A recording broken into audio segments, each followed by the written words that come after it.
शेतकरी मित्रांनो नमस्कार, मी वैभव आपल्या सगळ्यांचं आजच्या या व्हिडिओमध्ये मनापासून स्वागत करतो। खोडकिडी किंवा चक्री भुंगाच्या नियंत्रणासाठी शेतकरी मित्रांनो या व्हिडिओमध्ये मी तुम्हाला असे जबरदस्त औषधी कॉम्बिनेशन सांगतोय किंवा एक जबरदस्त उपाय सांगतोय शेतकरी मित्रांनो, ज्याचा वापर करून तुम्ही सुरुवातीच्या अवस्थेत जे काही आपल्या सोयाबीन या पिकामध्ये चक्री भुंगा किंवा खोडकिडीची जी काही समस्या येत असते त्याच्यावर आपण चांगल्या पद्धतीने म्हणजे 100% त्याच्यावर नियंत्रण हे मिळू शकतो।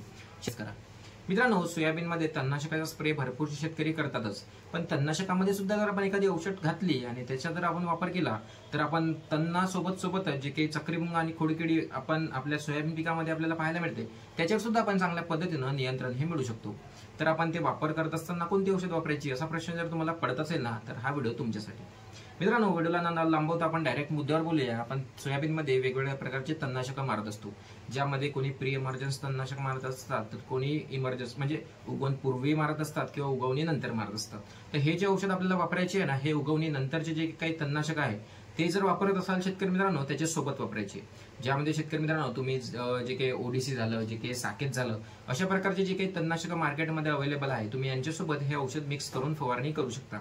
तर ते औषध आहे शेतकरी मित्रांनो बायर कंपनीची सोलोमन हे औषध। सोलोमन या औषधीमध्ये आपल्याला इमिडा आणि बीटा सॅल्युथ्रिनचं कॉम्बिनेशन पाहायला मिळतं आणि ते हे ऑइल डिस्पेन्सेबल कॉन्सन्ट्रेशन मध्ये आपल्याला पाहायला मिळते। म्हणजे शेतकऱ्याचे रिझल्ट आपल्याला अप्रतिम आणि भयानक पाहायला मिळतात। म्हणजे जे काही रसशोषण करणारे कीटक आहे जे काही आपल्या सोयाबीन पिकामध्ये चक्रीभुंगा किंवा खोडकिडीचा प्रादुर्भाव होत असतो याच्यावर हे चांगल्या प्रभावीपणे नियंत्रण मिळत असते। कारण यामध्ये इमिडाचा जर आपण प्रमाणाचा विचार केला तर यामध्ये इमिडा आपल्याला जवळजवळ शेतकरी मित्रांनो 19.81% जवळजवळ आपल्याला इमिडा पाहायला मिळते आणि त्यासोबत शेतकरी मित्रांनो यामध्ये आपल्याला बीटा सॅल्युथ्रिन 8.49 समथिंग आपल्याला पाहायला मिळते, ज्याच्यामुळे याचा रिझल्ट आपल्याला चांगल्या पद्धतीचे पाहायला मिळतात।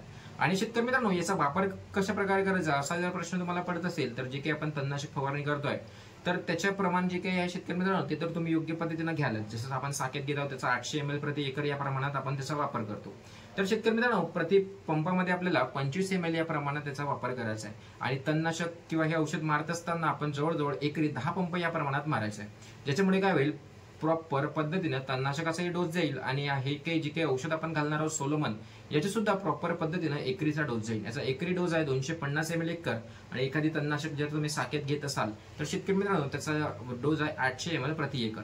या प्रमाणात जर तुम्ही एकंदरीत करून या दोघांची फवारणी केली ना तर नक्कीच तुमच्या पिकामध्ये जे काही खोडकिडीची किंवा चक्रीभुंगाची समस्या तुम्हाला पाहायला मिळते ना, यावर तुम्हाला चांगल्या पद्धतीने म्हणजे 100% नियंत्रण नक्की मिळेलच। शेतकरी नक्कीच करून बघा शेतकरी मित्रांनो, या उपायामुळे तुम्हाला नक्कीच चांगल्या पद्धतीचा तिकडून फायदा झालेला पाहायला मिळेल। आणि जर हा उपाय सक्सेसफुल झाला तेव्हाच माझ्या चॅनलला परत भेट द्या आणि कमेंटमध्ये नक्कीच सांगा की जे काही तुम्हाला रिझल्ट आले त्याच्याबद्दल मला कमेंटमध्ये माहिती सांगा। तत्पूर्वी जर तुमचे काही प्रश्न असतील ते सुद्धा मला तुम्ही कमेंटमध्ये नक्कीच विचारू शकता। आणि जर व्हिडिओ तुम्हाला आवडला असेल तर व्हिडिओला लाईक शेअर आणि सबस्क्राईब नक्कीच तुम्ही करू शकता। धन्यवाद।